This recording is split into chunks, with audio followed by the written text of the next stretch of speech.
If you're seeing this, it is not by chance. You were meant to. The universe or the higher intelligence you are one with has moved mountains to get this before your eyes. You are being reminded your blessings have already been dispatched. The very fact that you are hearing these words means that what you have asked for, what you have longed for in the quiet of your heart, has already been created in the unseen. Every deep desire, every longing that moved you to tears or silence, has been accepted and prepared for delivery. There is no force outside of you deciding if you are worthy. The only question is, have you accepted it in your imagination? You do not receive what you want, you receive what you believe is already yours. So if you see this message and it resonates, it is because you have already aligned, even if unconsciously, with your greater good. The blessing is not on the way, it is already here. Your only task is to receive it in your mind, to live as though it is true. This is not about hope. Hope waits. You were not born to wait. You were born to know. The world may appear unchanged, but do not let appearances fool you. The delivery begins the moment you feel the wish fulfilled. Feel it now. Speak as one who has received. Act as one who holds it already in hand. Every time you express gratitude, not for what is, but for what you know is yours, even before it shows up, you make room for miracles. And so I say this to you: walk like it's done, breathe like it's complete, rest in the knowing that the blessing is already in motion. Stop refreshing the door of life looking for tracking updates. Go live, go love, go rest. Because if you're seeing this, your blessings have already been dispatched. It is sealed. It is finished. Now just open your heart and sign for it with faith. You are not here by accident. You didn't stumble upon this moment, this message, or this realization by chance. Everything in your life, every thought, encounter, whisper, and desire has brought you to this very point, right here and right now. This is not mere coincidence.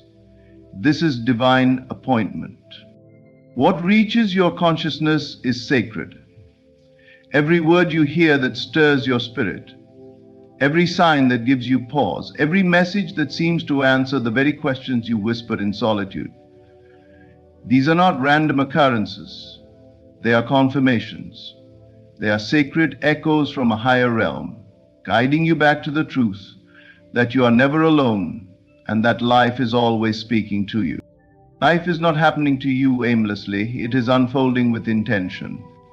And intention always responds to belief. The moment you desired more, the moment you felt the quiet pull in your heart for something greater, something began to shift in the unseen. The energy of that desire was not ignored, it was not dismissed. It was received, and it began moving toward you. But the world does not always reveal what is happening behind the veil, so you are tempted to think nothing is changing. You assume silence means denial. You believe delay means you have been forgotten. Yet even in those moments when nothing seems to shift on the outside, something is awakening within you, and that inner change is the true delivery. The message reaching you now is not a hope. It is an announcement. It is a declaration that forces greater than your understanding are working in your favor, and they are closer than you know. This message is not just words, it is a mirror.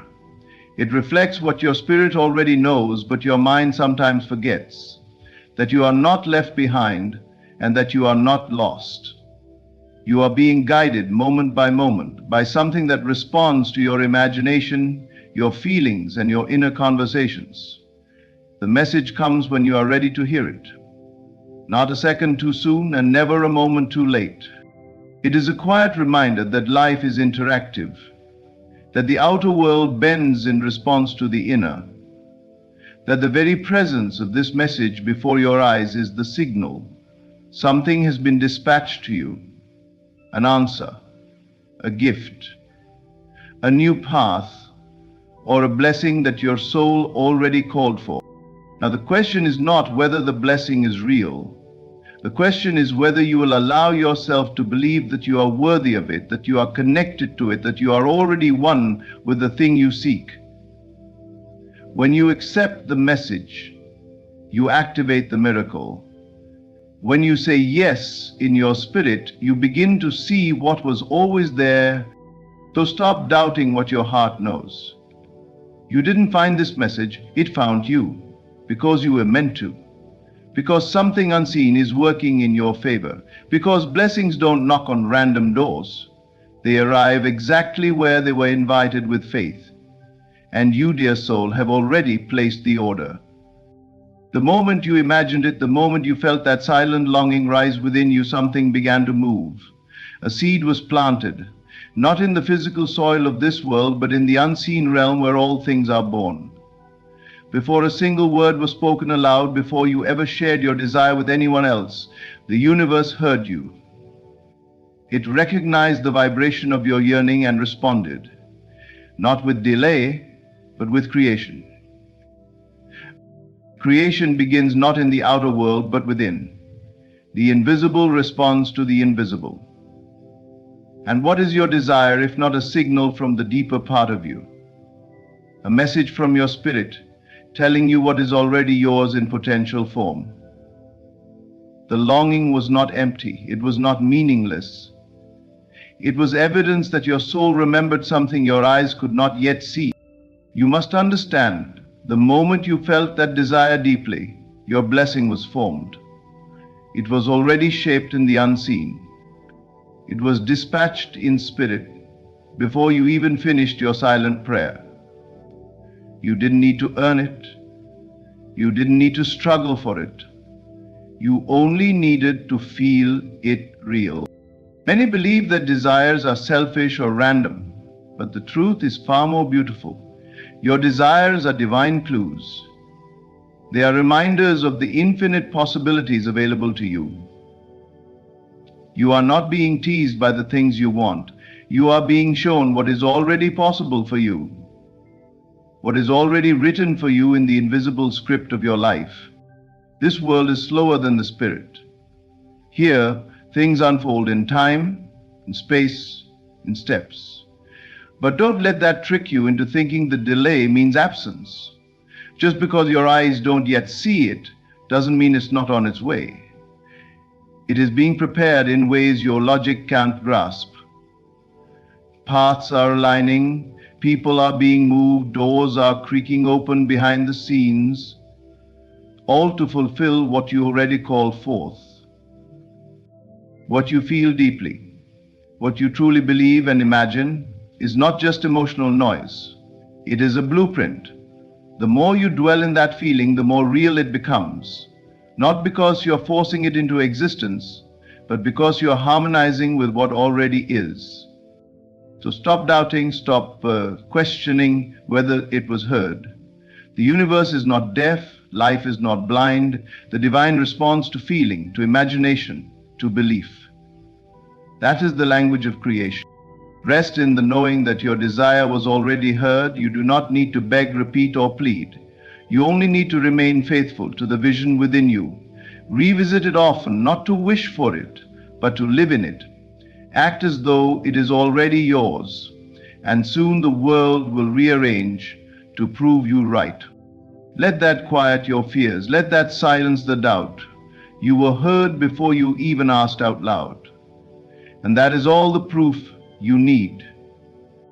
No package is ever delivered to a house that refuses to open the door. No letter finds its way into hands that won't reach out to receive. The same is true of your blessings. The gifts life has prepared for you are not withheld. They are simply waiting for your acceptance. Until you believe it is yours, until you open yourself in full expectation, nothing can truly come into your world. The invisible responds to assumption, not begging. You must assume it is already yours. Not someday, not after struggle, not after proving yourself, but now, in this moment.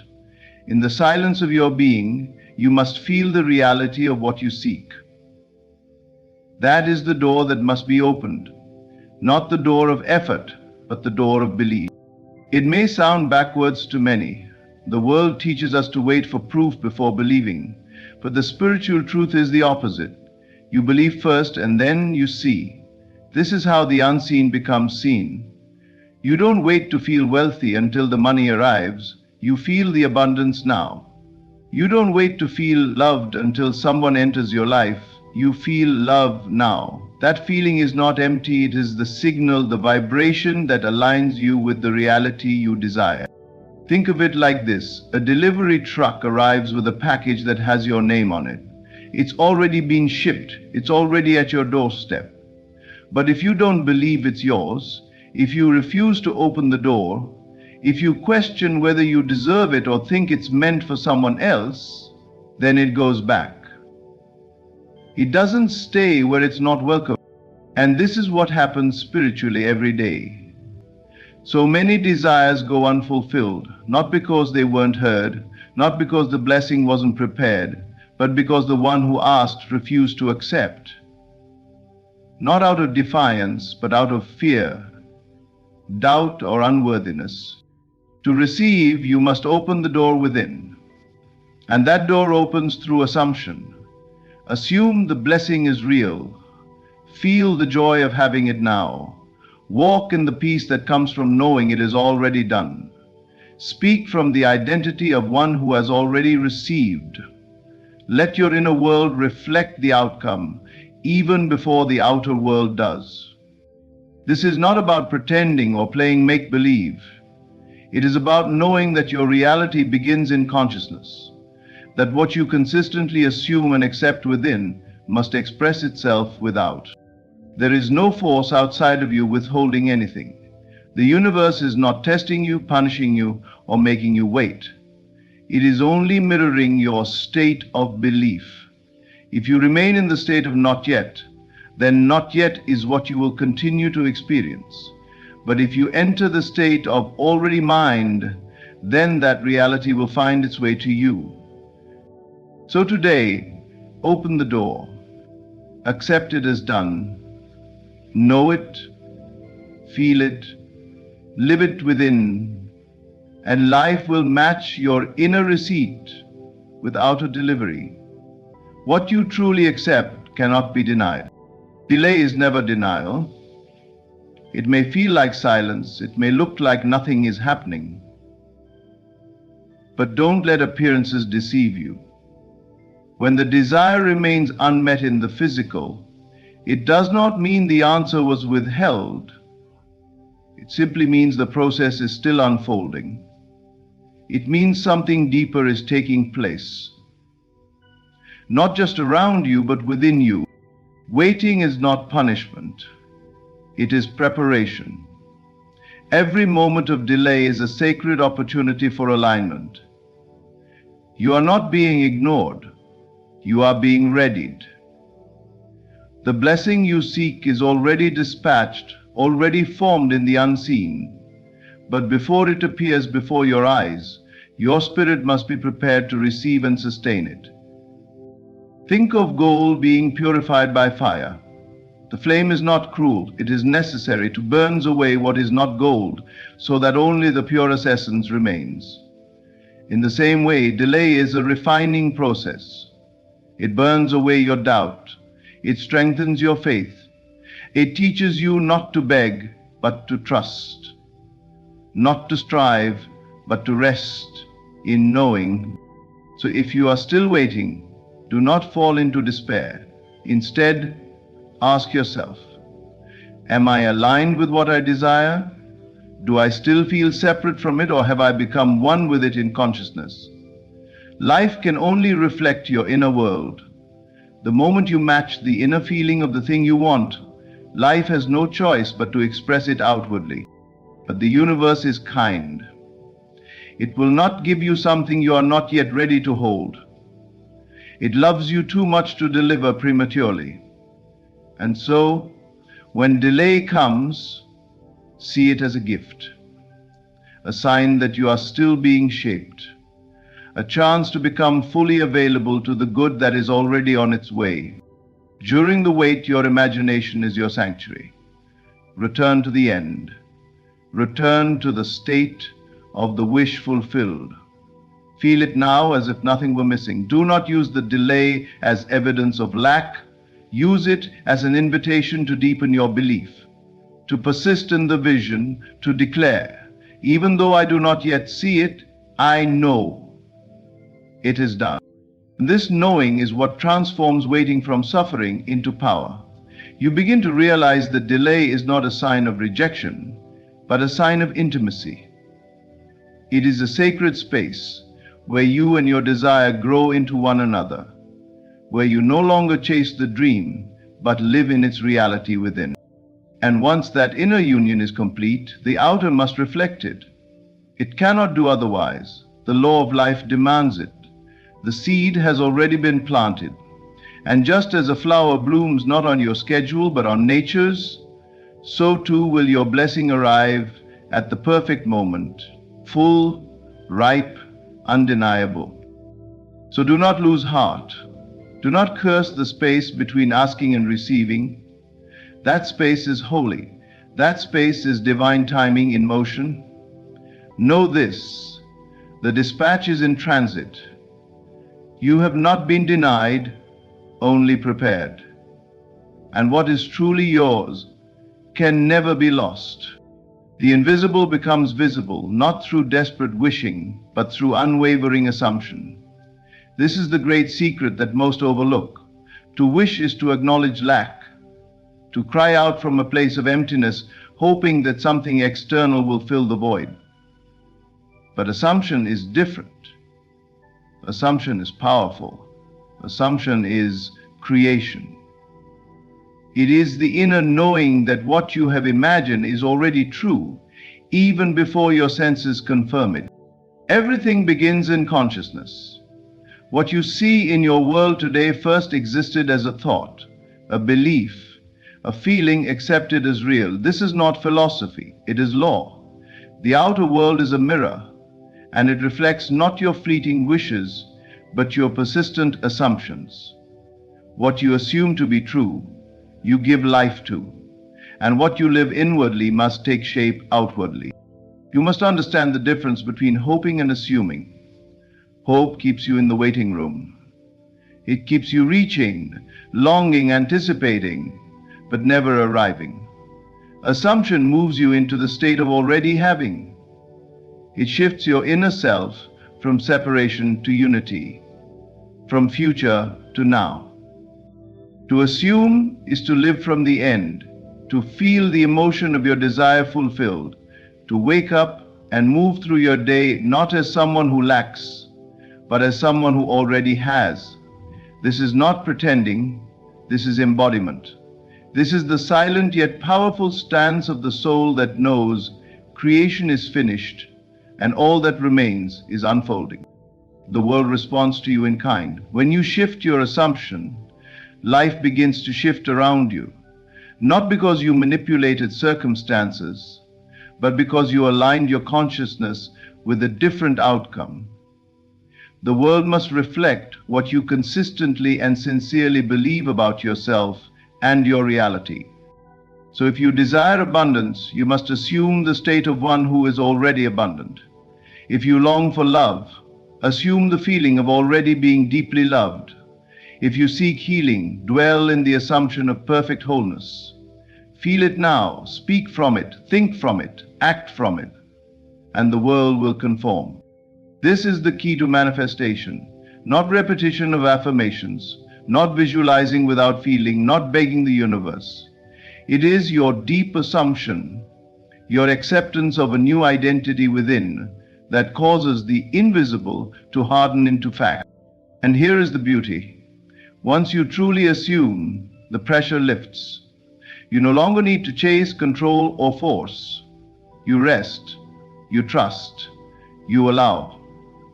Because you know the seed has already been planted and the harvest is inevitable. Do not wait for proof before you believe.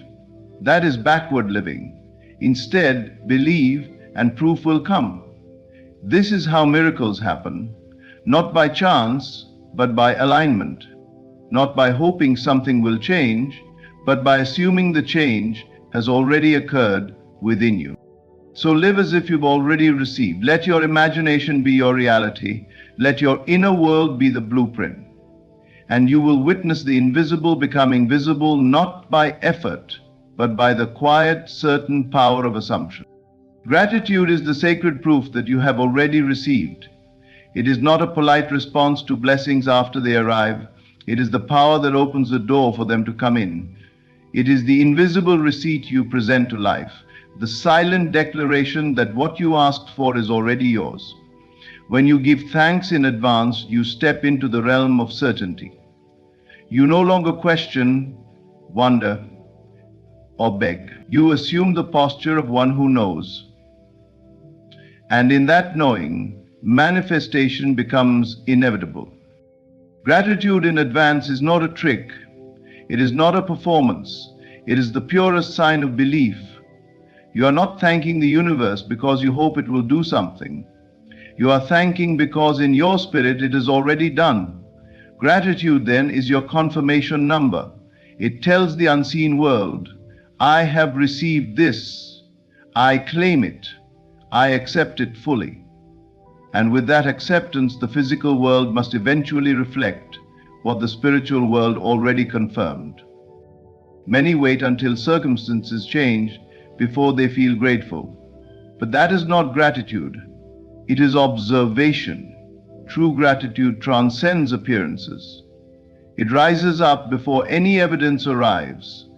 It says, I know this is mine, even when nothing in your world has changed. And that bold declaration of thanks becomes the vibration that pulls your desire into form. Think of how you act when you've already received something. Your energy shifts. You move differently. You are calm, peaceful, and expectant. That is the power of preemptive gratitude. It tunes your mind and body to the frequency of fulfillment. It tells your subconscious mind that the journey is over. And when your inner world truly believes that, the outer world must catch up. This is why gratitude is so much more than a feeling. It is a creative act. It seals the vision. It anchors your desire in the present moment. When you give thanks with genuine emotion, you are telling your deeper self that it's safe to let go of striving. You've already arrived. You've already received. Now you rest in appreciation, not in anxiety. Even the smallest act of gratitude can shift everything. A whispered thank you in the morning, a silent nod of appreciation during the day, a feeling of joy as you imagine holding what you've asked for. These are not empty gestures, they are powerful affirmations of belief. Each one strengthens your connection to the unseen blessing. Each one pushes you further into alignment with its arrival. So if you've asked for something, anything, do not wait to feel grateful. Begin now. Begin before the evidence shows up. Begin before the door opens. Begin before the miracle takes shape. Because the moment you express genuine gratitude, you claim ownership of the blessing, and once claimed in spirit, it must appear in time. Live in that state. Wake up in it. Fall asleep in it. Let your gratitude go before you as a beacon. Let it declare to the universe that you have received, and then watch as life rushes to confirm what your soul already knew. Gratitude is not the end of the process. It is the beginning of manifestation. You did not arrive at this message by chance. It found you because the time has come to remember who you are and what already belongs to you. Your desires have been heard. The moment you felt them deeply, the blessing was dispatched in the unseen. Though it may seem delayed, it is never denied. You are simply being aligned, heart, mind, and spirit, to receive it fully. The invisible becomes visible, not through striving, but through assuming, not through pleading, but through knowing. Your task is not to chase what is already yours. but to accept it in consciousness. Live from it in imagination and give thanks for it in advance. Gratitude is your confirmation, and faith is your signature. Walk now as one who has received. Rest in the truth that your blessing is not lost, it is in transit.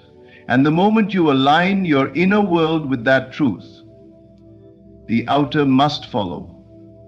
All things are already working for you. Are you? Say to me, thanks. Thank you for opening your heart to these words. May they awaken the knowing within you that your blessing is already here, and all that's left is for you to receive it. Stay faithful, stay grateful, and watch what unfolds.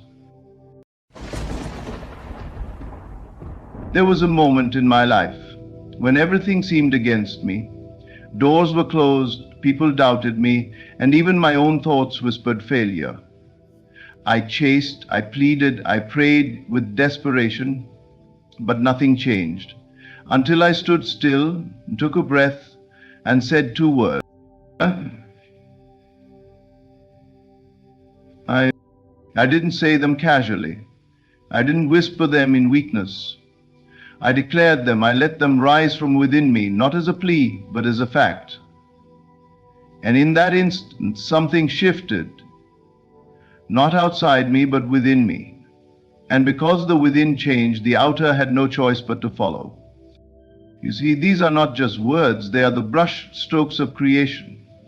They are the name of the divine in you. When you say, I am, you invoke the infinite power that has always been yours. But here's the secret. What you say after those words becomes your law. If you say, I am tired, life will match it. Say, I am not enough, and the world will reflect lack. But the day I said, I am worthy, I am powerful, the universe leaned in and answered, yes, you are. Everything began to respond. People changed, opportunities arrived uninvited, peace returned like a long-lost friend. Why? Because I had finally assumed the identity of the one who already had what I used to chase. There is no need to strive, plead, or push. The outer world only mirrors what you accept as true within. Your assumption, sustained by faith and emotion, becomes fact. The universe is not against you, it's obedient. It listens to the script you repeat daily. And when you declare with authority, I am abundance, I am health, I am love, you rewrite that script. So I tell you this. Stop asking, start assuming. Stop chasing, start claiming. The moment you stand tall and say, I am, with awareness and feeling, you align with the rhythm of creation. Two words, one shift, a new world. Now ask yourself, what are you saying after I am? Because that's exactly what you're becoming. I am. I am, two of the most sacred and powerful words in existence. Not because of their grammatical significance, but because of the creative force they release when spoken with awareness.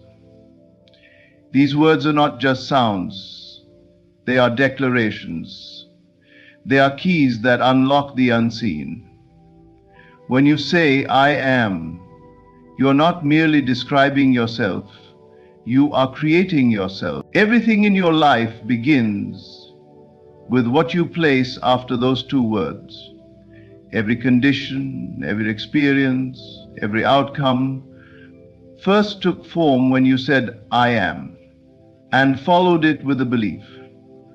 Most people speak these words unconsciously, and that is where the trap lies. They say, I am tired, I am unlucky, I am not enough. And they wonder why their lives reflect weariness, misfortune, and lack. But they do not realize they have sown seeds with their own speech. And now they reap the harvest of those words. To say I am is to claim. It is to take possession. When you declare I am, you are selecting a state of being. And whatever you select becomes your experience, not by chance, not by the favor of others, but by law. The law that governs all creation, the law of consciousness, responds to the identity you assume. If you walk through life saying, I am unloved, life will not argue with you. It will organize itself to reflect your claim. But the moment you say, I am loved, and you feel the truth of it in your bones, the world begins to shift. That is the hidden power of these two words. They do not reflect the world, they create the world. Your world is not happening to you, it is happening through you. And the instrument of this creation is the inner speech you repeat daily, especially what you say with emotion and faith. But this is not mere repetition. This is not about saying positive words without feeling. The creative power of I am is unleashed when you say it with belief, when your heart agrees with your tongue. That is when the words become flesh. That is when the invisible becomes visible. The moment you say I am and truly mean it, you have stepped into the role of the author of your life. You are no longer a reactor, you are a creator. You are no longer at the mercy of circumstances. You are the source of new ones. You begin to understand that you don't need to ask the universe for permission. You don't need to convince anyone of your worth. You only need to know who you are and declare it. So look at your life, every part of it. Ask yourself what I am statements you've been using unconsciously. And if those statements no longer serve you, replace them. Choose again. Speak life, speak power, speak healing. Say, I am peace, I am joy, I am enough. And say it until the world bows in agreement. So the truth is simple. The moment you say I am, you are planting the seed. And what you plant with feeling, you will soon see with your eyes. Your inner conversation is the architect of your world. Every silent thought, every whispered phrase, every repetition of what you tell yourself after the words I am, builds the structure of your experience. People often believe their circumstances are shaped by luck, by chance, or by the will of others. But the truth lies within. Life is not responding to what you wish. Life is responding to what you assume, especially in the privacy of your mind. The words you speak aloud hold power, yes, but it is the inner dialogue, the unseen conversation, that carries the creative force. If you say to yourself, even silently, I am not good enough, you are setting the stage for a world that proves you right. Your subconscious mind does not judge or question what you feed it. It accepts your inner speech as truth and moves all things around you to reflect that belief. It brings people, events, and situations that echo your internal assumptions. The same happens when you say, I am always struggling, or I am not appreciated. These are not just words. They are seeds. And every seed grows after its own kind. But consider this. Just as negative self-talk creates limitation, deliberate and conscious inner speech can set you free. When you repeat, I am capable, I am abundant, I am loved, you are planting new seeds in the soil of your consciousness. These words, repeated often and believed deeply, begin to rearrange your life. They shift your perspective, they tune your energy, they summon a world that mirrors those new declarations. Most people are unaware that they are constantly speaking to themselves. The mind runs a silent monologue all day long, and most of that monologue is critical, doubtful, or fearful. They say, I am tired, I am broke, I am behind, without realizing that these declarations are shaping the events of tomorrow. But once you understand the creative nature of inner speech, you begin to take responsibility, you become mindful. You begin to watch your thoughts the way a gardener watches the soil, knowing that every idea is a seed and every feeling is water. This is not wishful thinking, this is law. Your world is nothing more than your assumptions made visible. You do not need to force change in the outer world, you only need to persist in a new inner conversation. And this persistence must be gentle, not strained. It is not a matter of trying hard, but of assuming quietly, confidently, and consistently. When you go to sleep at night, what are you saying to yourself? That final conversation before you drift off becomes the blueprint for your life. If you fall asleep repeating, "I am successful," you begin to embody that identity, and life must reflect it. No one can hear your inner speech but you, and that is where your greatest power lies, in what you say when no one else is listening, because the universe is always listening, not to your public affirmations, but to your private convictions. It is your inner self-talk that forms the image, and that image becomes your world.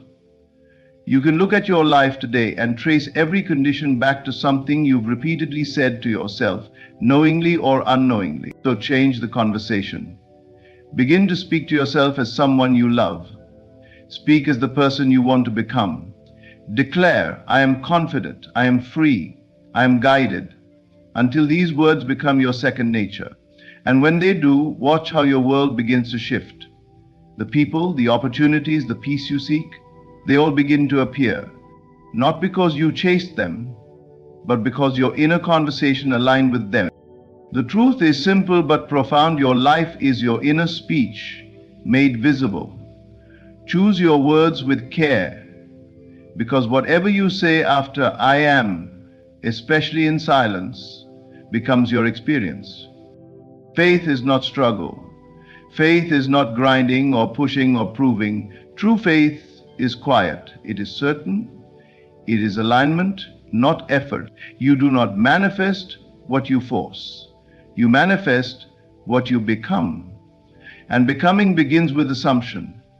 When you align yourself with the end, with a feeling that it is already done, you step into the flow of life rather than fight against it. People often believe that if they work hard enough, strive long enough, and sacrifice more than anyone else, then finally the universe will reward them. But this belief traps them in a loop of endless striving. It reinforces the idea that they are separate from what they want. They keep saying, "One day I will have it," not realizing that this very statement postpones the manifestation. Faith does not say, "It is coming." Faith says, "It is here." Faith feels the result now, and in doing so, collapses time. You do not receive according to what you want. You receive according to what you are in harmony with. And harmony happens through inner alignment. The outer world only mirrors the inner state. If your heart and mind are aligned with abundance, abundance must show up. If your inner being is steeped in peace, the outer world becomes peaceful. The opposite is also true. If you carry the vibration of worry, you will attract more to worry about. If you continually feel lack, more lack will come. The universe is not punishing you, it is simply reflecting you. Faith is not begging. Faith does not whimper or plead. It does not knock at the door of reality hoping to be let in. Faith stands at the door and says, "I am already inside." It is the assumption of the wish fulfilled. It is a calm knowing that what you have seen within will surely come to pass. Not by your might, not by your effort, but by your belief. When you assume the feeling of the wish fulfilled, you enter the state of creation. You bypass the doubt. You silence the questioning. You begin to feel and live from the end. If you want love, feel loved. If you want success, feel successful. You are not pretending, you are assuming. An assumption is the bridge between the invisible and the visible. The effort you once poured into trying, striving, and controlling must now be poured into imagining, feeling, and aligning. Not forcefully, but naturally. As a tree grows toward the light, you grow toward your vision. There is no strain in it. Only trust. Let that be your focus. Not the doing, but the being. Ask yourself, who would I be if it were already done? How would I think, feel, and walk through life? Then move in that direction. Let your inner world reflect that version of you, and your outer world must follow. For faith is not about pushing, it is about becoming. It is not about trying harder, it is about knowing deeper. And once you know, once you feel it in your core, it is done, whether the world sees it yet or not. The universe is not responding to your words. It is not reacting to your desperate prayers, your long wish lists, or your carefully crafted affirmations, unless they are aligned with your true inner state. It responds only and always to your identity, who you are conscious of being. This is the great secret. Your world is your mirror, and it reflects not what you ask for, but who you are being at the deepest level of awareness. You can say, I want to be wealthy, but if your inner talk says, I'm always behind, or I never have enough, then that is what the universe echoes. You can declare, I want to be loved, but if you constantly feel unworthy or invisible, then that is the signal you're putting out, and the signal that comes back. The law is impersonal. It does not care whether your desires are good or bad, small or large. It simply reflects your state of being. You receive what you are in harmony with, and that harmony is determined by your self-concept, your identity. Most people try to change their world by efforting in the external. They chase after money, relationships, or success, thinking that once they attain these things, they will finally feel secure or happy. But this is moving backward. The outside does not fix the inside. It is the inner man, the inner woman that must shift. When you become someone who feels wealthy within, when you assume the identity of someone who is worthy of love, when you carry the sense of a peaceful, confident being, then and only then does the world begin to rearrange itself to reflect that version of you. Your identity is not just how you see yourself, it's how you feel yourself to be. This feeling is what moves the invisible into form. It is your inner conviction that determines the outer condition. You can look at every area of your life, your health, your relationships, your finances, and trace it back to a belief about yourself that you've held long enough to solidify into reality. That belief might have been formed in childhood. It might have been picked up from the opinions of others, or it might be one you unconsciously repeat every day. But wherever it came from, it can be changed. And when the identity changes, the world must follow. Do not try to manipulate the outer world. Do not concern yourself with the how or the when. That is not your role. Your only work is to assume the identity of the one who already has it. Live from that place, speak from that place, walk and breathe and think from that place. You must become it within before you can see it without. This is not about pretending. It is not about faking confidence or putting on a mask. It is about choosing to feel as though it is already true and allowing that feeling to settle in your being as reality. Imagine you are wearing the clothing of the person you wish to be. How will that feel? How will that affect your posture, your tone, your thoughts? Step into that version of yourself and stay there. Not for a moment, but consistently, gently, patiently. Keep returning to that identity every time doubt tries to pull you back. Because identity is not a single thought. It is a dwelling place. The truth is this: you do not attract what you want, you attract what you are. If you want a different life, do not chase it, embody it. Speak, act, and feel as the person who already lived that life. When the inner man aligns with the vision, the outer world has no choice but to reflect it. Everything begins with who you are conscious of being. Change that and everything changes. There is no power in the past. There is no authority in the future. All power resides in the present consciousness. Right now, in this breath, in this sacred instant, the moment you declare I am, you are not speaking about what you hope to be tomorrow or what you regret from yesterday. You are affirming your being in this precise now, and that is where transformation happens. You are never powerless in the present moment. You are never without the ability to choose again. Whatever the past has been, whatever mistakes you believe you've made, none of that has the strength to define you unless you bring it into the now and give it life through memory. The moment you drop it and become fully present, you begin again.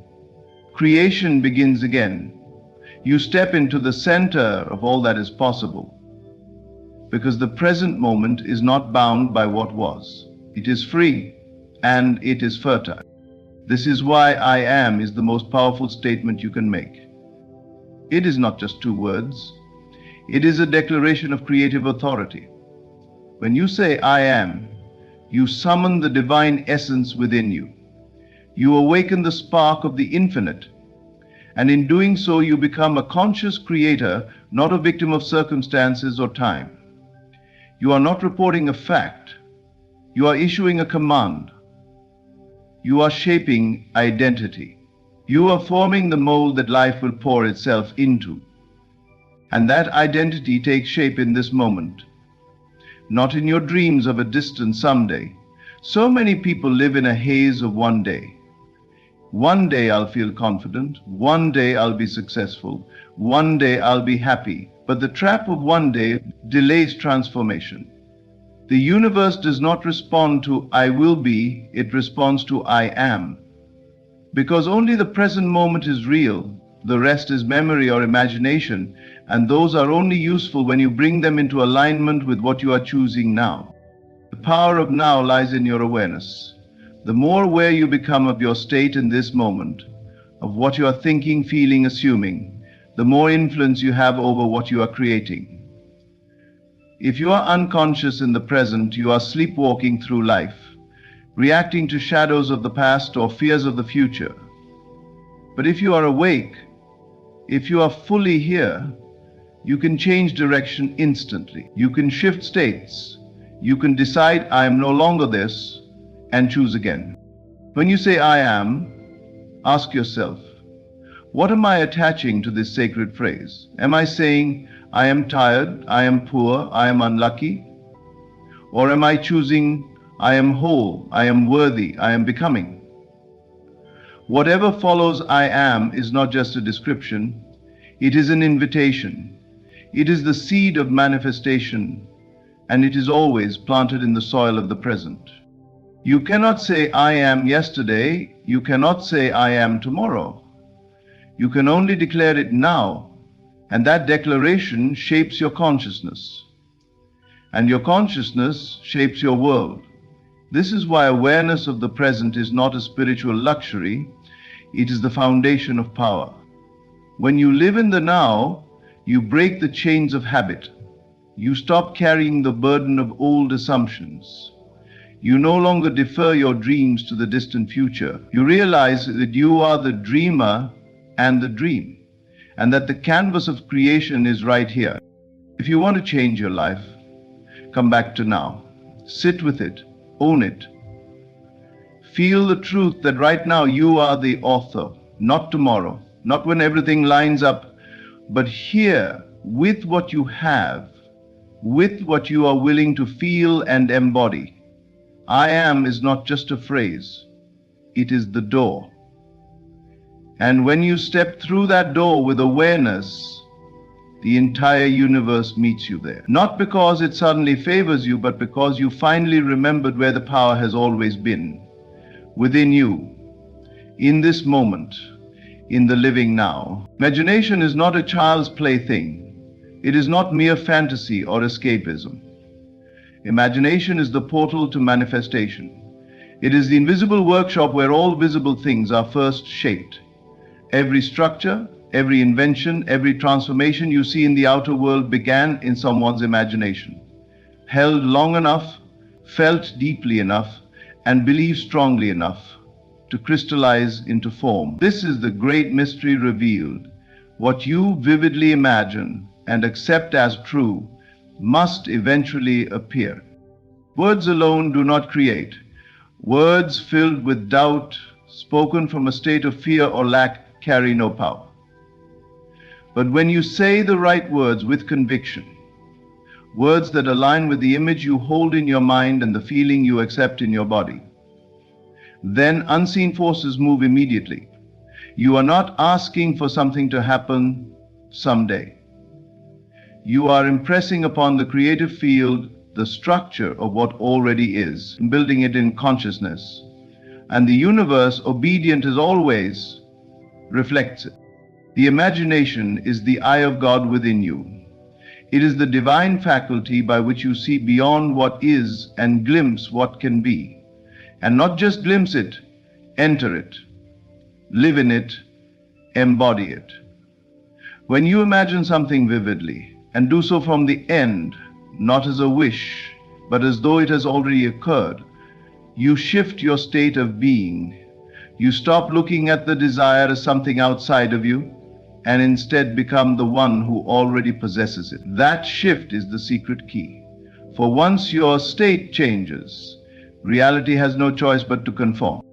Imagination is not passive. It is not daydreaming. It is creation. It is choice. You must choose the image you will hold. You must choose to persist in it even when the outer world shows nothing yet.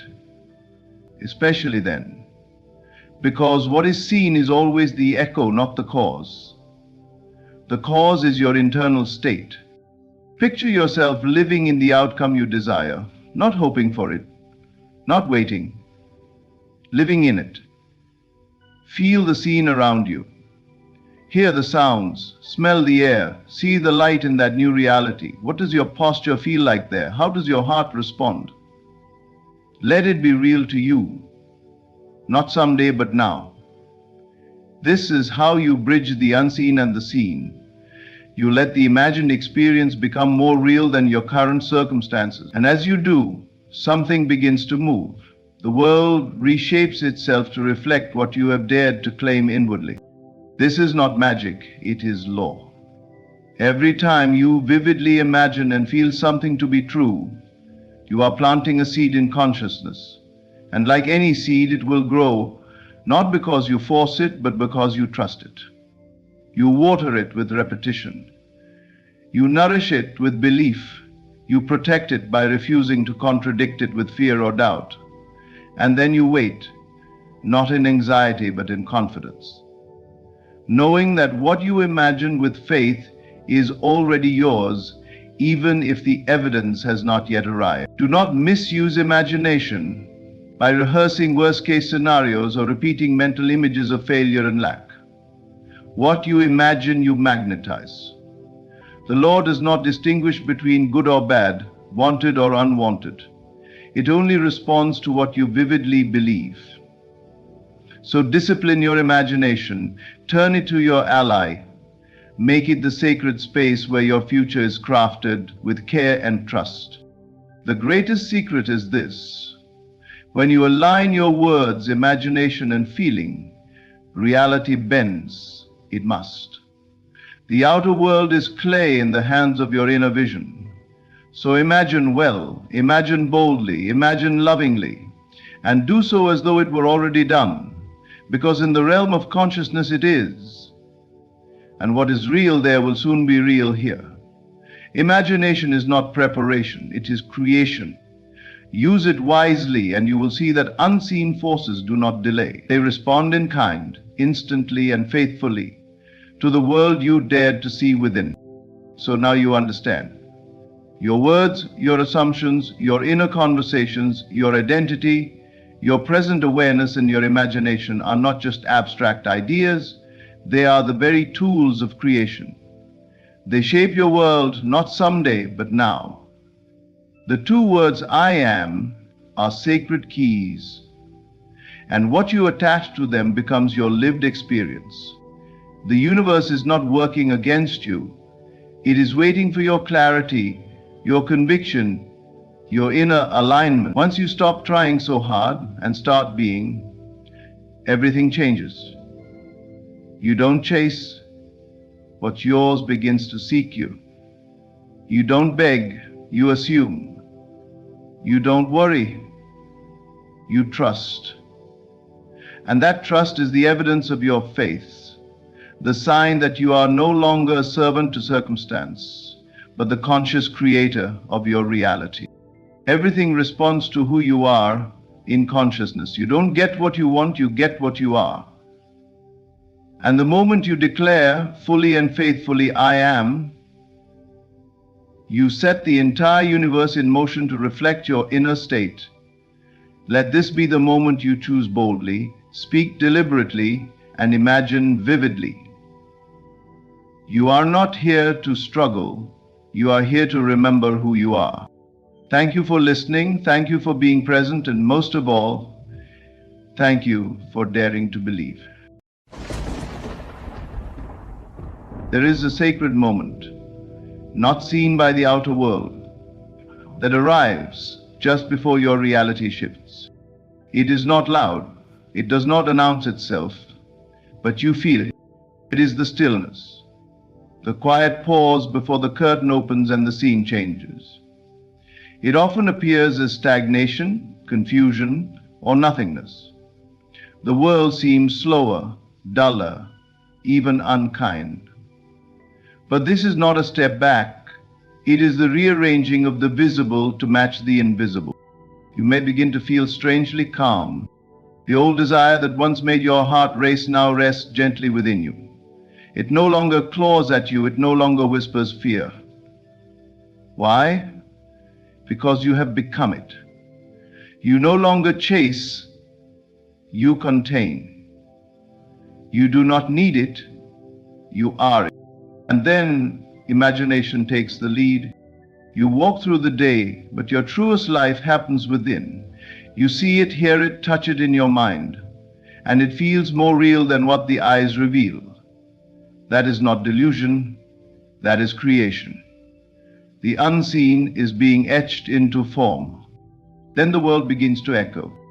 You hear a name, you see a number, a phrase repeats, a stranger says what you just imagined the night before. This is not coincidence, it is confirmation. These are the early ripples of what is about to unfold. Even the people around you shift. They treat you differently. They speak in ways that support your new identity, not because they changed, but because you did. They are actors in the dream you command. You are not waiting for the world is waiting for you. And then it happens. There comes a moment where you are asked to surrender, to drop the weight of watching, to let go, not in despair, but in trust.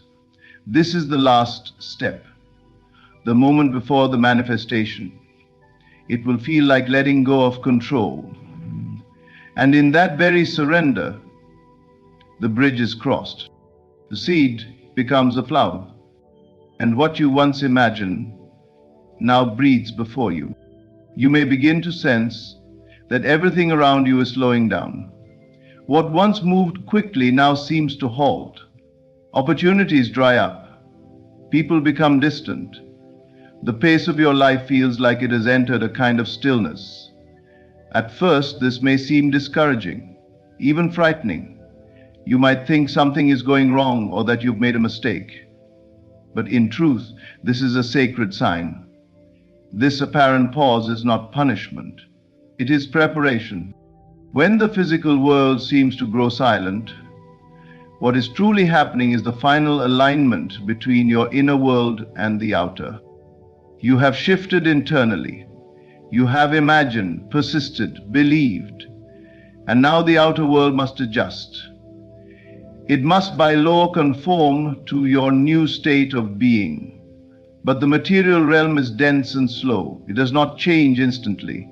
It responds with a delay. So, when your soul has shifted to a higher state, and the outer still looks the same, there will be a strange stillness, an awkward silence, a space between the letting go and the becoming. Do not misinterpret this delay. It is not the absence of results. It is the process of manifestation. You are not being ignored by life. You are being positioned. This stillness is the space in which the old dissolves and the new is born. The confusion you may feel is the mind trying to make sense of something the heart already understands. That's why you feel in between two worlds, because you are. The bridge of transition is not always visible. Often you must walk it with faith, not sight. In this slow period, the best thing you can do is rest in knowing. Do not fight the quiet. Do not force movement. This is the moment to become still yourself, to trust what is unfolding in the unseen. If you planted the seed in imagination, if you persisted in the state of the wish fulfilled, then this slowing down is the natural pause before the bloom. Imagine a bow being drawn back before it releases an arrow. The tension is not resistance, it is power building.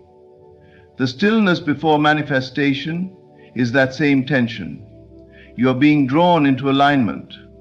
You are being held, readied, and aimed. The direction is set, and once the pressure releases, all that you imagine will come flying into your reality. Be still, let it come. Do not rush the unfolding.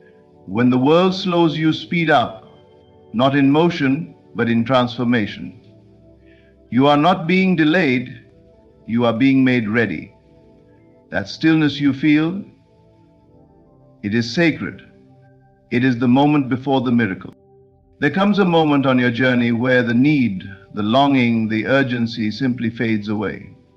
It's not that you stop caring about your desire, far from it. You still love the vision you hold. But something inside you shifts. You no longer need it to feel whole, complete, or secure. And in that very release, peace enters, where desperation once lived. This peace isn't forced. It's not pretending or repressing. It is a natural byproduct of alignment. When you are desperate, you are not truly in the state of having. You are in the state of lack. The feeling of needing something to happen, of anxiously waiting, hoping, questioning, is the very signal that you have not yet become one with the desire. But the moment you truly accept that it is already yours, that it is done, something incredible happens. You relax, you breathe easier, you stop trying to make things happen, and you start allowing. This emotional shift is not weakness, it is power. The old self panics, the new self trusts. You're no longer reacting to appearances or chasing outcomes. You have assumed the truth of your desire's existence. You felt it real within. You've worn it like a garment in your imagination.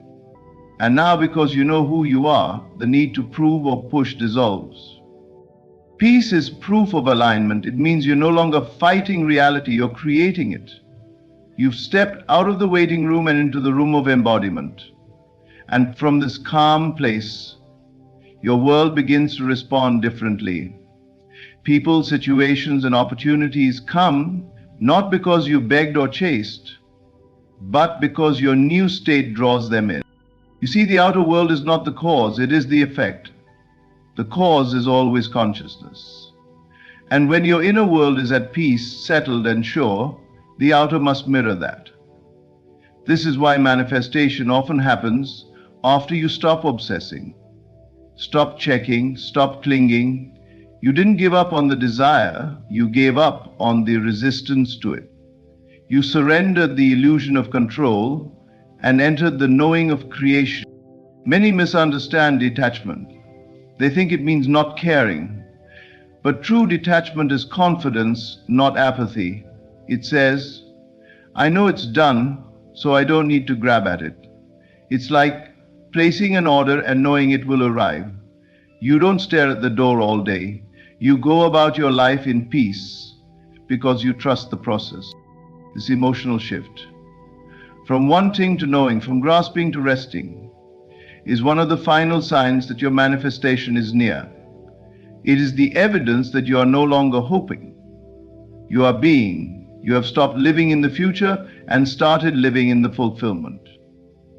And now, because the inner world is calm, the outer world will bring the reflection. Peace is the final signal. It whispers, "You have arrived." There comes a point in your spiritual journey where what you see with the inner eye becomes more alive than anything around you. The physical world, with all its noise and movement, begins to feel secondary, like an echo of something deeper. Your imagination, once treated like fantasy, now takes its rightful place as the birthplace of reality. The scenes you create within are no longer wishful thinking. They are your new foundation, more stable and more vivid than the outer facts. This is not escapism, it is awakening. The senses tell you what was, the imagination tells you what is becoming. When you close your eyes and step into your desire as though it were already true, something miraculous happens. The scene feels more familiar than the one your eyes see. The texture of your imagined world holds weight. It breathes. You can feel the chair you sit on, the air you breathe, the smile on your face, all within. You taste the result before it appears. That is not fantasy, that is alignment. When you imagine with clarity and emotion, you are not daydreaming, you are creating. You are rehearsing the state you are becoming. And the more you return to it, the more natural it feels. Eventually it becomes so real to you inwardly that the outer world loses its hold. You stop reacting to facts and you start responding to truth, your inner truth. In this state, hope fades away. Not because you no longer care, but because hope is replaced by certainty. You don't hope the sun will rise, you know it will. Likewise, you no longer hope your desire will manifest, you know it is done. The vision you hold isn't something you're reaching for, it's something you're resting in. It is yours. It has already been received inwardly, and now you simply allow the outer to catch up. This is the moment where many miracles begin. Because your inner world is no longer a vague idea, it is a complete experience. And since the world must reflect your dominant state, it begins to shape itself around your inner knowing. Events, people, circumstances, all rearrange quietly, silently, to match the version of reality you've been living inside. It may feel strange to others, as if you're detached or distant, but you are not drifting. You are dwelling. You are more present than ever, just not in the visible scene. You are present in the unseen, where the real work is done. Your imagination becomes your home. You return to it not just in moments of practice, but throughout the day. It becomes the backdrop of your thoughts, the rhythm of your heartbeat. And when this happens, you no longer need to force or control. You've already created. You've already received. What the world sees as nothing, you now recognize as everything. Not because you no longer believe it, you know it. There is a quiet yet unmistakable shift that happens. As you draw closer to the fulfillment of your desire, you begin to notice the world whispering to you. A song plays that mentions exactly what you've been imagining. You overhear a stranger say the phrase that has been echoing in your heart. A number appears over and over on receipts, clocks, license plates. And somehow you know it's not coincident. These are not random events.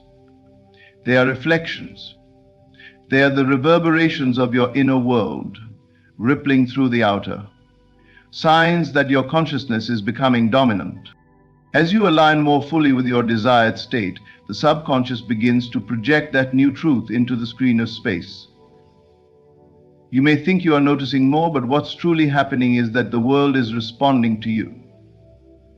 These synchronicities are not magic, they are mechanics. They are the inevitable result of your shift in identity. You're not just thinking about your desire, you have assumed it. You are not wishing for a change, you have become it. The signs around you are echoes, echoes of your inner conversations, your inner assumptions, your quiet moments of imagining. They are reflections in the mirror of life, showing you what you are now embodying. Repeated numbers, dreams with deep symbolism, people mentioning the very thing you've been contemplating. All are part of the feedback loop between you and your reality. At first it feels subtle, a gentle nudge, a wink from the universe. But as your conviction deepens, so do the signs. They multiply. You begin to laugh because it's so precise, so aligned, that it cannot be denied. You're not looking for them, they're finding you, because you've moved into a new state of being. And that state demands confirmation. But the purpose of these synchronicities is not to convince you, it's to affirm what you already know. They are reminders that you've shifted, that the unseen is beginning to crystallize into form. They say, keep going, stay the course, it's working. They are not the manifestation itself, but they are the whispers before the shout. And here is where you must stay grounded. Do not chase signs. Do not become addicted to them. Let them come, appreciate them, and return to your inner world.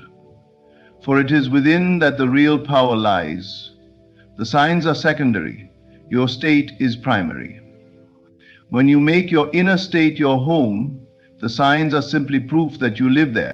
In time, the synchronicities become so frequent, so personal, that you begin to trust deeply, not in the signs, but in yourself. You realize that your world is not separate from you. It is you, pushed out. And now, the world is beginning to speak your language. What once felt like chance now feels like certainty. The outer reflects the inner, faithfully, fully.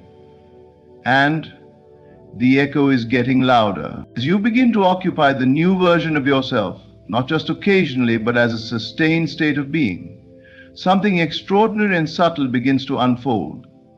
The people around you change. But it's not because they have changed, it's because you have. They begin to treat you differently, respond to you in ways that feel aligned with your inner shift, and suddenly speak words or offer gestures that seem to confirm the very identity you've been living within. This is not manipulation, it is reflection.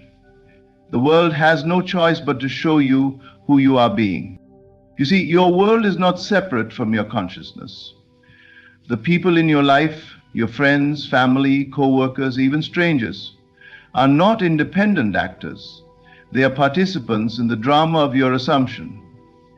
When you change your concept of self, they begin to take on roles that match that concept.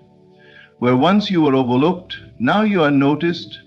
Where once conversations were filled with fear or doubt, now they echo confidence, opportunity, and alignment. They are reflecting you, the new you, without even realizing. This is the beautiful precision of reality. You don't need to force others to act differently. You don't need to convince, persuade, or announce your transformation. You simply dwell in it, quietly, faithfully. And then the world responds. It must, because the outer world is not the cause of your experience. It is the mirror.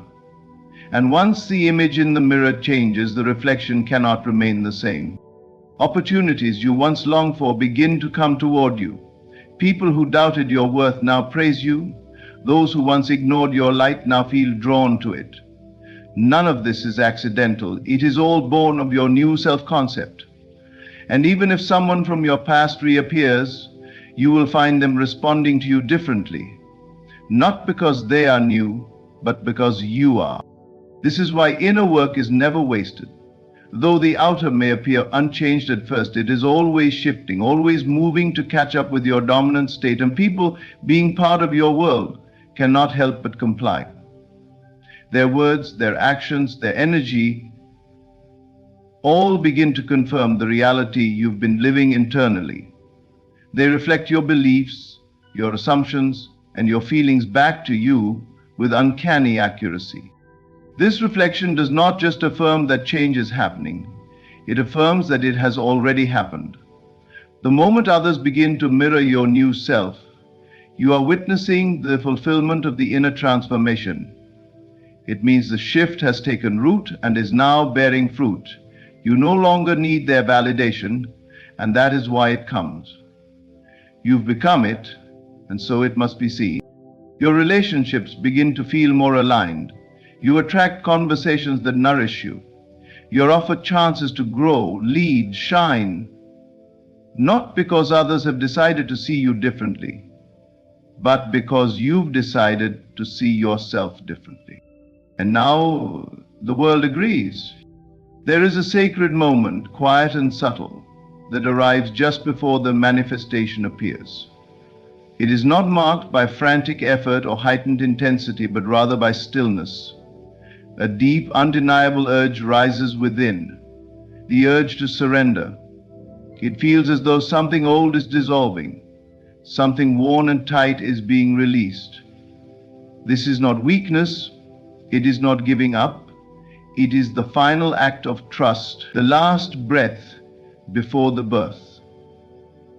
The soft, holy death of the former self. This moment cannot be forced. It arrives when your soul is ready. When you've imagined your desire so completely, so faithfully, that holding on to it becomes unnecessary. You no longer grasp at it, beg for it, or analyze its arrival. You are no longer asking when or how. Something within you simply whispers, "It is done." And with that, a calm descends. This calm is not indifference. It is sacred surrender. It is the knowing that the seed has been planted and the soil does not need to check its growth. You do not need to force the sun to shine. You do not need to dig it up and inspect it. You let it be. And so it is with manifestation. The moment you stop needing it is the moment you finally believe it. Not in words, but in your being. Surrender feels like peace, like unclenching a fist that has been tied for far too long. It feels like breathing again, like floating instead of swimming. You realize the old self, the one who feared, doubted, and tried to control every outcome, is no longer needed. That version of you has done its part. Now it must step aside for the new self to emerge. And so you let go, not because you've lost hope, but because you've claimed something greater, faith. This letting go does not mean you forget your desire or deny it. It means you hold it differently, with grace instead of strain. You allow the outer world to do what it must, knowing the inner world has already declared it true. You do not chase, you do not reach, you receive. You live as though it has already come and therefore it must. It is in this moment of surrender that manifestation is closest. Not always visible, not always obvious, but certain. You've aligned so deeply with the state of fulfillment that there is nothing left to do. No more striving, no more proving. You are no longer becoming, you are. And the irony, the mystery, is that this surrender often brings the desire swiftly into form, because your release signals readiness. The universe does not respond to desperation. It responds to embodiment. And surrender is the final form of embodiment. It says, I have it, I am it, I no longer need to hold on. And so it arrives. Quietly, perfectly, right on time. And so, when the signs begin to surround you, when stillness deepens, emotions soften, visions sharpen, synchronicities multiply, people shift, and surrender calls you inward. Know this: you are standing on the edge of manifestation. You are not waiting for it to come. It is waiting for you to see that it already has. Every outer movement is a reflection of the invisible shift within. What once seemed distant is now drawing breath through your imagination. What you assumed as real is now solidifying into form. This is the sacred unfolding of creation, not through force, but through awareness, faith, and embodiment. Trust the process. You do not need to chase, prove, or push. You only need to be. And in being, all things are added. Thank you for listening. May you walk with quiet confidence, knowing that what you seek is already yours. They laughed when I said I was a millionaire. They laughed harder when I said I would hold more than $1 billion. At the time, I had $7.00 to my name. But I also had something they couldn't see. I had vision. The world calls it foolishness, this belief in the unseen. But every empire, every invention, every fortune began as a silent whisper within someone's mind. While they count dollars, I count certainty. While they chase proof, I embody the result. They laughed until the laughter turned into silence. I closed my eyes and saw what they could not. I lived each night in the end. I felt the richness of life long before the bank caught up. I walked with the posture of one who already held it, not because I was delusional, but because I knew the truth. Reality is not ahead of you. It is within you. What you accept as true becomes your world. So I stopped waiting for others to understand. I stopped trying to explain. I began to dwell in the experience of wealth, not in the outer world, but in my inner sanctuary. And what happened? $7.00 transformed. Not through hustle, not through worry, but through alignment. The inner world became so real that the outer world had no choice but to submit. Circumstances rearranged, people showed up, doors opened, and still they doubted. Still they mocked, until 1,200 million sat silently in my reality. Now they ask me, how did you do it? I didn't. I became it. You see, I didn't chase the money. I became the one who naturally holds it. I didn't beg reality. I authored it. The one who sees the end and believes in it more than what is, that one holds the secret. To you who are listening with $7 a cent, don't despise your seed. Wrap it in belief. Feed it with imagination. Assume it is already done. And when they laugh, smile. Because they are confirming what always happens before a miracle: disbelief. You let them laugh. Your only job is to believe so deeply that the world must yield. And when it does, when $7.00 becomes 1,200 million, they won't be laughing. You'll be asking how, and you will know. They laughed because they saw $7. They laughed because they saw emptiness where you saw vision.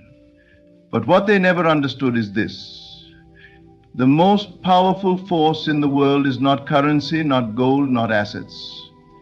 It is the unseen seed of imagination planted in the soil of unwavering belief. The beginning of all greatness has always looked small, humble, even ridiculous to the outside world. But those beginnings are sacred, because within them lies the entire future in disguise. Imagination is the true capital. It is the origin of every skyscraper, every company, every song, every breakthrough. Before any of it could be seen, it had to be believed. You see, imagination is not childish fantasy. It is divine blueprint. It is the quiet architect behind every external structure. When you dare to imagine, not just as a wish, but as a reality already alive within you, you activate a law greater than logic. You move from hoping to knowing. And that knowing becomes substance. It becomes the mold from which life will take its shape. The $7.00, they are just a prop. They test you. They ask you if you will believe more in what is seen or in what is felt. Will you place your faith in the number in your bank account or in the image that burns within your consciousness? Because the ones who change their lives, the ones who rise and manifest and create miracles, they are not reacting to the outside world. They are responding only to what they have claimed within. The idea you hold, the one that seems impossible, foolish, too big for your surroundings, that idea is wealth. That idea is power, not when it arrives, not when others recognize it, but now, when it's quiet, when it's small, when it's hidden from the world and you are the only one who sees it. That is when it is most valuable, because your belief at that stage is purest, is not influenced by applause or results, is rooted in faith alone. Imagination in its early form is fragile, yes, but it is also sacred. You must protect it. Do not throw your pearls before those who will trample them, not because they are evil, only because they are blind. They cannot see what you see, and so they laugh. But your job is not to convert their doubt into belief. Your job is to guard the vision and water it daily, through feeling, through assumption, through disciplined thought. Your job is to dwell on the end of your desire as though it were already true. You do not need 100 steps. You need one, the step of inner conviction. Once you move into that place mentally, once you assume it and accept it as already done, the rest follows. It must. Because the outer world is a mirror, it reflects only what you hold within. You may not see results instantly, but delay is not denial. It is alignment, it is adjustment. It is preparation for the magnitude of what you have called forth. You began with $7.00, but the seed you carried was more potent than 1,000,000. Why? Because it had the power to multiply, to expand, to reach into unseen places and draw the resources, the connections, the timing needed to make it visible. What they called foolishness was in truth the first flicker of greatness. And now, as the seed blossoms, as it becomes undeniable, the laughter stops. Never underestimate your beginning. Never diminish your dream because of how it looks today. Imagination, held in faith, felt as real, is the origin of all abundance. It is the womb of reality, and when it is nurtured and believed in, the world cannot help but respond. They may laugh at your seed, but they will not laugh at your harvest. You are not here to convince the world of your vision. You are not here to beg others to see what you see. Your task is not to argue, explain, or seek validation. Your only responsibility is to know, to be so anchored in your inner conviction that the laughter, the doubt, and the disbelief of others become irrelevant. The world's perception, no matter how loud, holds no power unless you surrender your belief to it. Their doubt only has weight if you abandon your knowing. People will mock what they do not understand. They will ridicule what does not align with their limited perception of reality. But their reactions are not a reflection of truth. They are merely reflections of their own mental confinement. When you speak of abundance while living in lack, they call it delusion. When you declare yourself whole in the midst of brokenness, they label it denial. But what they do not know is that you have already crossed over internally. You have already accepted the fulfillment as real within your imagination. And that is the only place creation ever begins. You are not obligated to explain how or why you believe what you believe. You don't need permission to imagine a greater life. When you see the outcome clearly in your mind and feel it is already true in your heart, that is enough. It is more than enough. For the power that brings things into form does not respond to external agreement. It responds to internal certainty. It responds to your assumption. Convincing others is the path of the uncertain. Those who are unsure need others to approve, to echo their belief, to build a consensus. But when you know, truly know, You are no longer moved by the noise. You are no longer shaken by delay or rejection or the scoffing of those who live by appearances. Knowing is a quiet power. It does not need to shout. It does not need applause. It stands still while the world spins around it, unmoved, unbothered. Your knowing is the foundation. It is the invisible root from which all visible things will grow. That is why the world cannot interfere unless you let it in, unless you listen to their doubt more than your own vision, unless you begin to question the very thing you once knew. That is the only danger. Not that they mock you, but that you start believing them. You must hold your vision with sacred care. Protect it not with force, but with silence. Let them wonder, let them laugh, let them dismiss you as unrealistic. What matters is that you do not dismiss yourself. Do not explain your dream to those who are committed to misunderstanding it. Do not water down your vision to fit the comfort of others. Greatness is not born from collective agreement.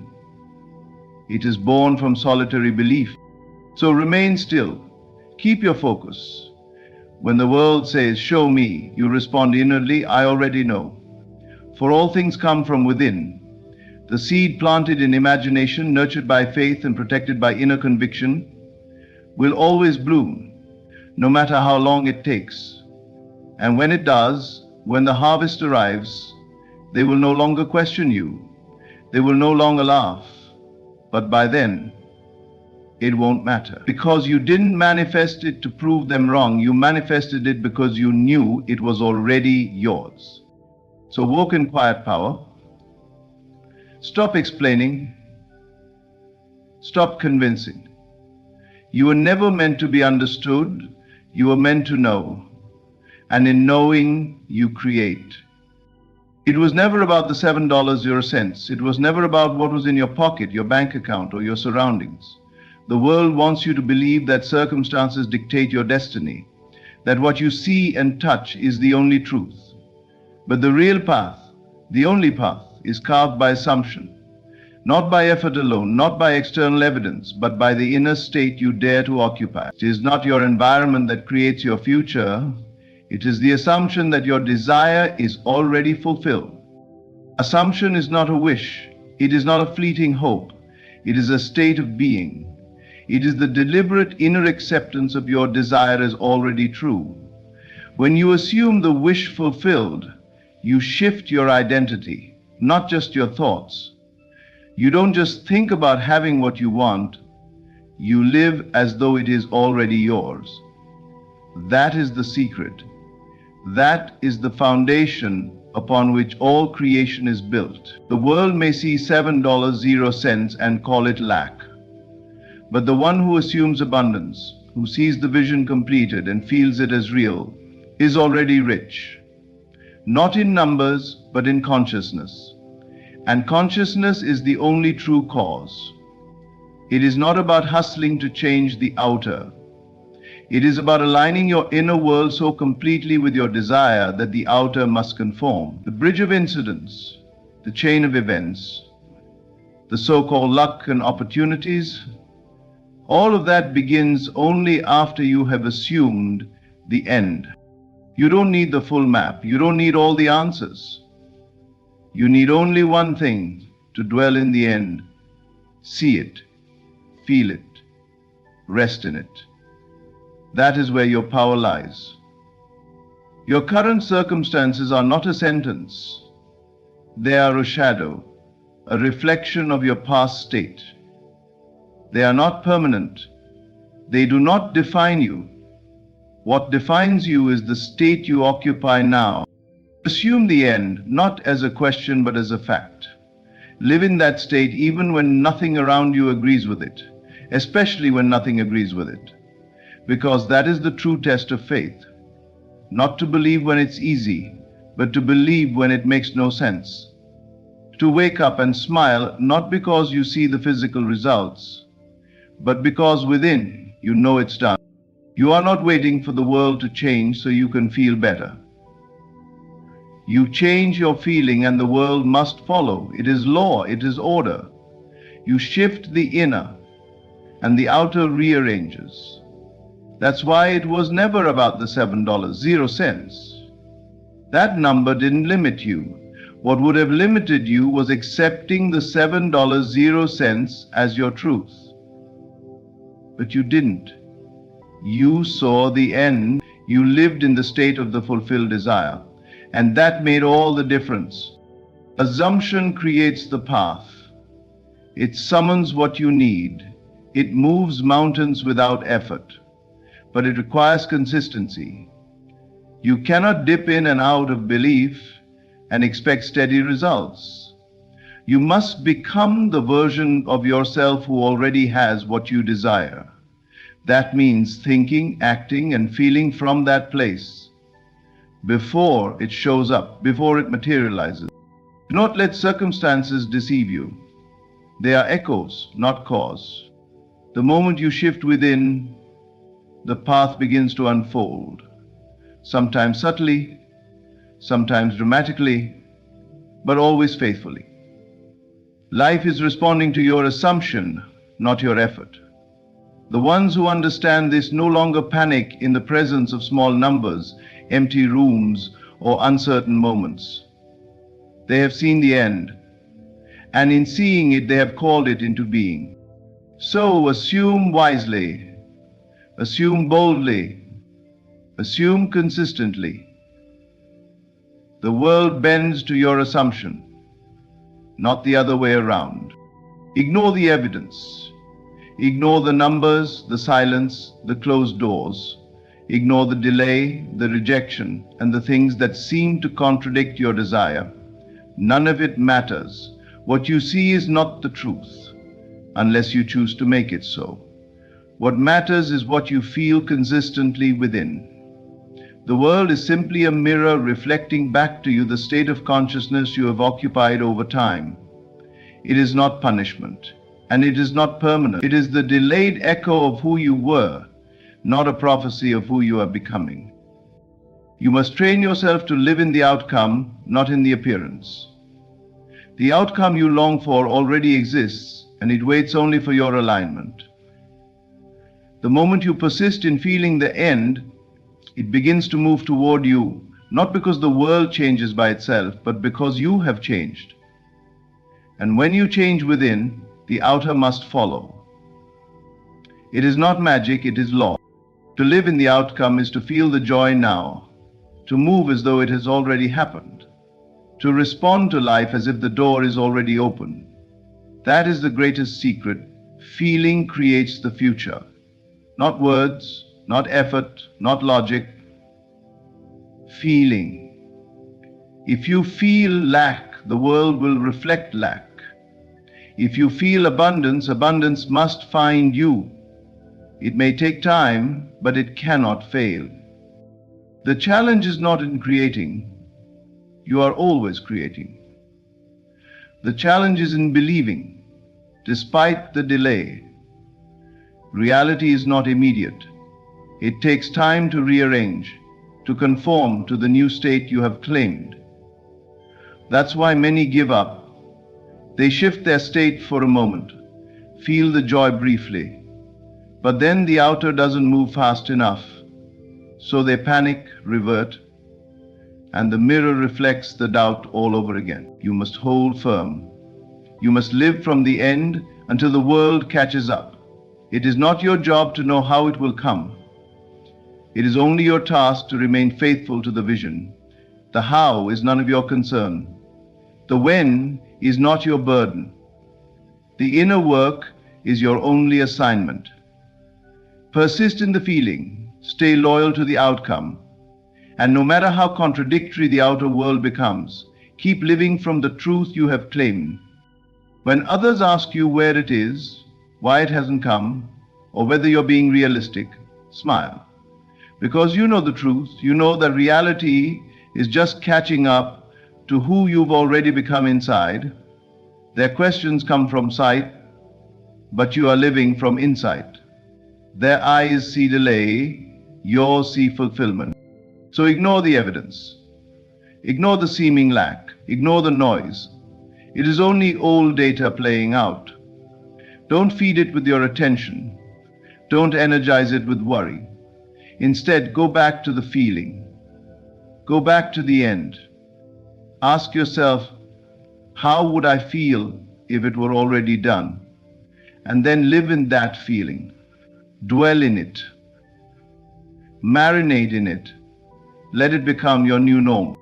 For what you persist in feeling, you will eventually hold. It is law.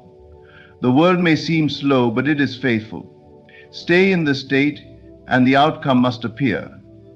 The longer you dwell in the fulfillment, the shorter the delay.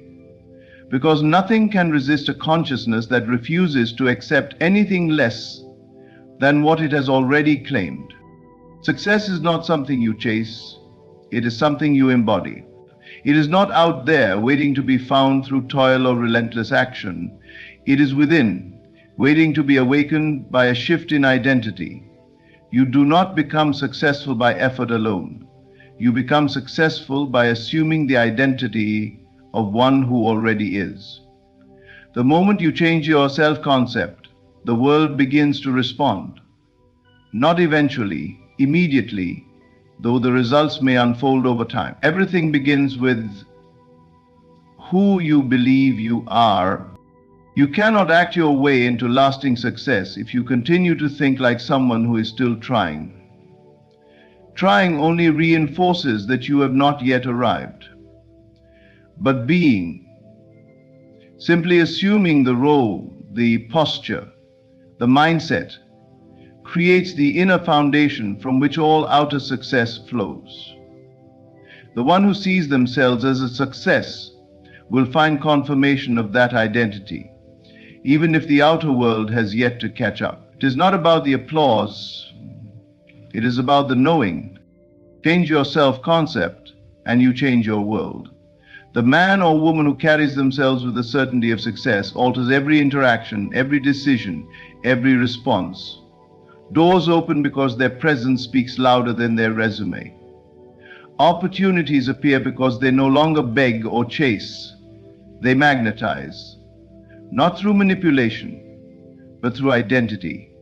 People respond to who you are being, not just what you say or do. This is not pretending. It is not arrogance or delusion. It is alignment. To embody success is to agree with the highest vision of yourself. It is to stop arguing for your limitations, to stop waiting for permission, and to stop letting your past dictate your worth. You are not what you have done, and you are what you assume yourself to be right now. And assumption, not effort, is what shapes destiny. Effort alone can exhaust you. It can leave you spinning in circles, doing more but becoming no one new. Identity requires no struggle. The moment you see yourself differently, you begin to feel differently. You speak differently. You walk into a room differently. Not because someone told you to, but because that's what flows naturally from a new self-image. And the world has no choice but to reflect it. So stop chasing, stop running after what you believe is missing. Nothing is missing. Only the recognition of who you already are is missing. Begin within. Declare yourself successful, not someday, but now. Not when the numbers come, not when others approve, but now, in this moment. Let it become your inner atmosphere. Let it settle into your body. And from that place, move. When you act from your true identity, the action is inspired, not forced. It is joyful, not desperate. You no longer ask, will this work? Because you are no longer trying to become, you are. And all you do flows from that inner certainty. Success is not a result. It is a vibration. It is a state of being. And when you step into that state, reality will conform. People, opportunities, and circumstances will shift, not because they changed, but because you did. The mirror reflects the face you show it. So look again, not at what is, but at who you truly are. Begin living as that version of you now. Think the thoughts they would think. Feel the emotions they would feel. make the decisions they would make, and do it without waiting for evidence. The evidence will follow because it must. Success is not a destination, it is an identity. Claim it, embody it, and watch as everything aligns. They laughed because they could not see, not because your vision was wrong, but because it was invisible. You spoke of wealth while holding nothing. You moved in confidence while reality seemed barren. You stood tall while others looked down. And so they laughed, not because they were evil, but because they were blind. They could only see with the outer eye, and your future had not yet materialized. But you were not living by sight. You were walking by inner conviction. And that is a power no man can touch. What they fail to understand is this: belief is creation. The moment you assume the end, you give it life. It may be unseen, but it is real.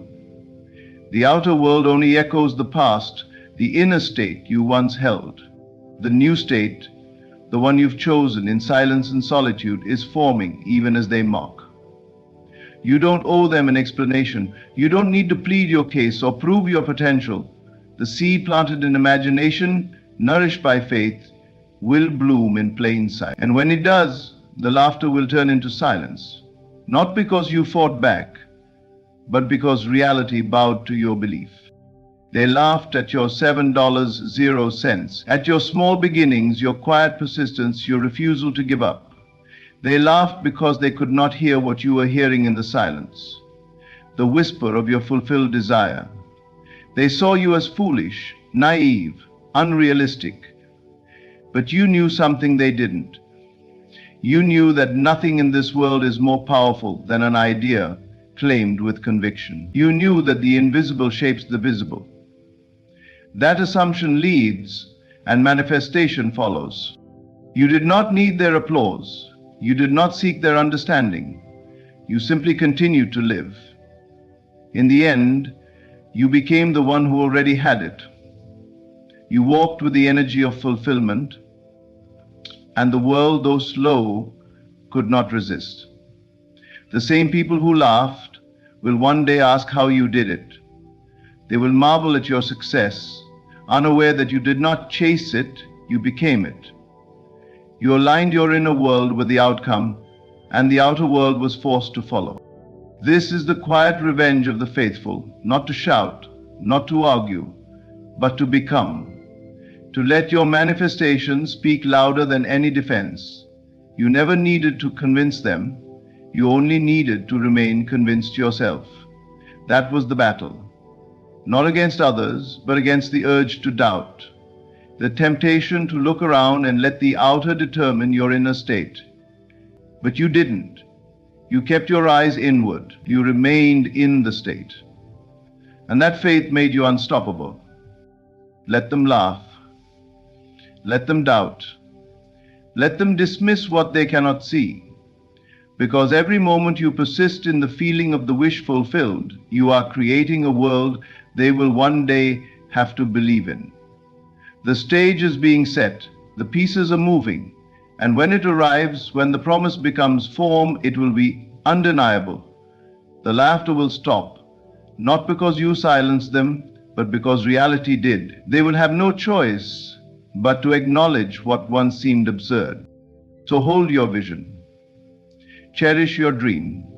Trust the unseen. You are not mad for believing. You are not delusional for living in the end. You are a creator, silent, sure, and sovereign. And soon the world will reflect what you've always known, not because it finally allowed you, but because you never needed its permission. You only needed your belief.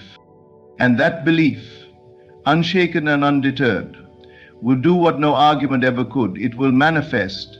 And when it does, the world will bow, not to your words, not to your efforts, but to the invisible force that made it all real, your unwavering assumption. The world will always mock what it cannot see. It will laugh at your beginnings, question your silence, and doubt your certainty. But you were never meant to convince the world, only to know. For it is not effort nor circumstance, nor external approval that manifests your desire. It is the inner assumption, the quiet alignment with the outcome, the unwavering belief in the invisible that brings the impossible into form. It was never about $7.00. It was always about seeing beyond what is, about ignoring the evidence and living in the outcome, about knowing that success is not something you chase, it is something you become. You hold the power not by what you do, but by who you assume yourself to be. Let them laugh, let them misunderstand. In time, they will witness what your inner vision always knew, because manifestation does not ask for permission. It flows to the one who dares to believe it already is. Thank you for listening. Thank you for believing in the power within. Your time is not coming. It is already here. Now, walk in it.